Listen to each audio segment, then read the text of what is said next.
Hello, Greek mythology class. This is Professor Steve Donor with this week's little mini lecture on Prometheus and Demeter and Persephone. Let's start with Prometheus. This is chapter 26 in your book. And Prometheus is a very interesting figure. His name means before thought, Prometheus or Prometheus. That's before thought. And so Prometheus is gifted with the ability to see the future. He's also one of the old gods, one of the Titans, who was not expelled with the war of the Olympians and the Titans. When the Olympians replaced the old gods, Prometheus stuck around. That's interesting. He had a very specific role to play in the creation of the world, and he also created mankind. He also was sort of our guardian angel. He looked out for mankind, providing us with fire and actually giving us meat to eat through the sacrifice ritual that the book talks about. So let's talk about those three things. First of all, that Prometheus is an old god. Well, that means that the gods look at Prometheus and they think that he represents something that's sort of passé or older or even threatening to them. The older gods were gods of the ocean and gods of the sun and gods of primal forces. And the new Olympian gods are the gods of those same things, but they look like human beings. They look like us. Poseidon doesn't look like the waves or the ocean. He looks like a man with a giant trident conquering the ocean.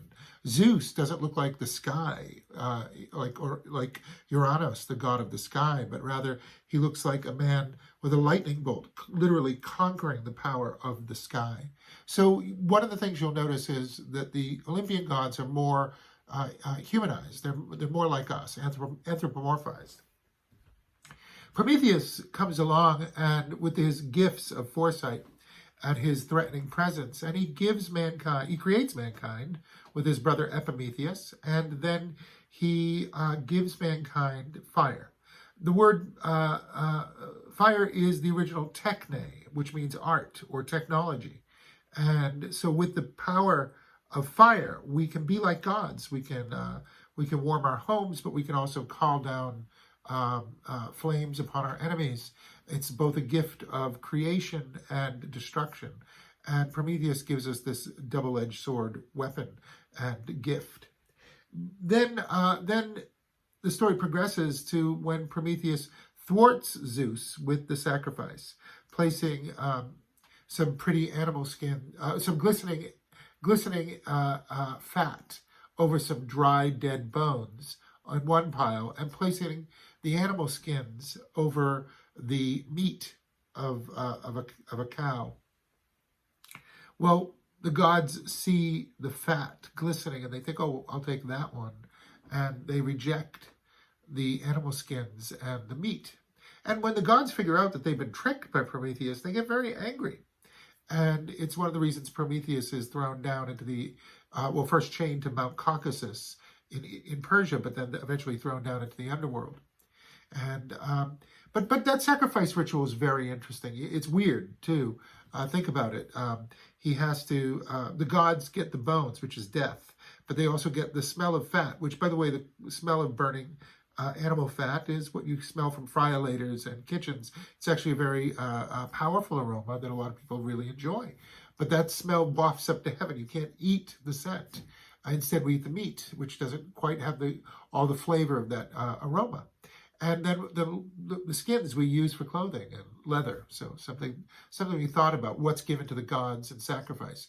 What's given to us? Finally, Prometheus is chained to the mountain in Caucasus, Mount Caucasus, and then finally thrown into the underworld because he won't give up the name to Zeus, of who will overthrow Zeus someday.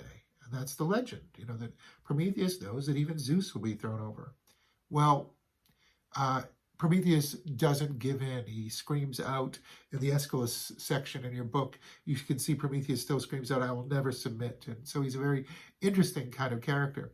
Associate him with the devil, the person thrown out of heaven, who is a fire bearer of some sort and who resists stubbornly God. That's Prometheus. But Prometheus is seen as a good guy. He's not seen as a bad guy, like the devil.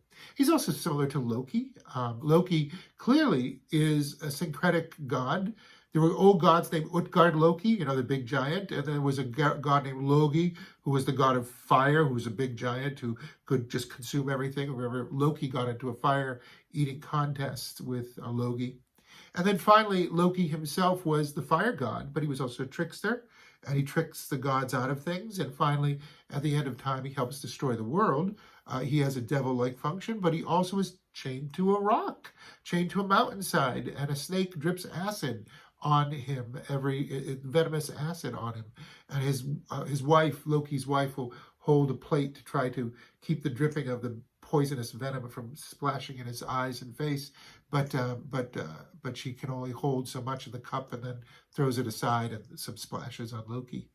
Loki is tortured on a mountain, just like Prometheus. Prometheus is crucified on the mountain, and an eagle comes down and picks his liver. For 1,000 years, this goes on until Hercules frees Prometheus. Now, next up is the great myth of Demeter and Persephone. This is chapter 29 in your book, and you want to look very closely because the book has given you some really nice readings. It's given you Hesiod's account of Prometheus, Aeschylus's account of Prometheus, and then it gives you the Homeric hymn to Demeter, literally Earth Mother, all right? And she is the goddess of the earth, and her daughter is Persephone, who is abducted by Aidoneus, who is, that's the early name for Hades, the god of the underworld. And so Hades, or Aidoneus, the unseen, the hidden one, that's what his name means. Aidoneus, the one you don't see. He comes along and he snatches Persephone, drags her away down into the underworld. The term for this is the rape of Persephone. However, that's not a sexual conquest. That's the word originally meant to be carried off. And then Hades does want her to become his wife as he keeps her in the underworld. So Demeter starts to weep and cry and look around the whole world for her daughter. This is actually a cult, a record of a cult worship called the Eleusinian Mysteries. Demeter will go around and weep and weep and weep, and her tears will cause winter because that's the rainy season in Greece. You can't grow anything because it keeps raining and raining and raining. Mother Earth is sad. But then, fortunately, they make a deal with the gods, and she gets her daughter back, and that creates springtime. So when Persephone comes back to the world, that's springtime. She's literally the blossom of spring, and Demeter is the earth. The interesting thing is, you might know that she just eats one little pomegranate seed, and that's what causes her to stay forever, half the year in the underworld, half the year in our world. If you eat something of the land of the dead, then you must, at least in some fashion, stay in the land of the dead. And so Persephone can only half live, and that's why nature is by halves. You know, you never get a full, beautiful, warm year. You always have to give in to some kind of weather change. Well, the last thing is, you might want to note that Demeter is looking everywhere for her child before she finds her, and she becomes a kind of detective.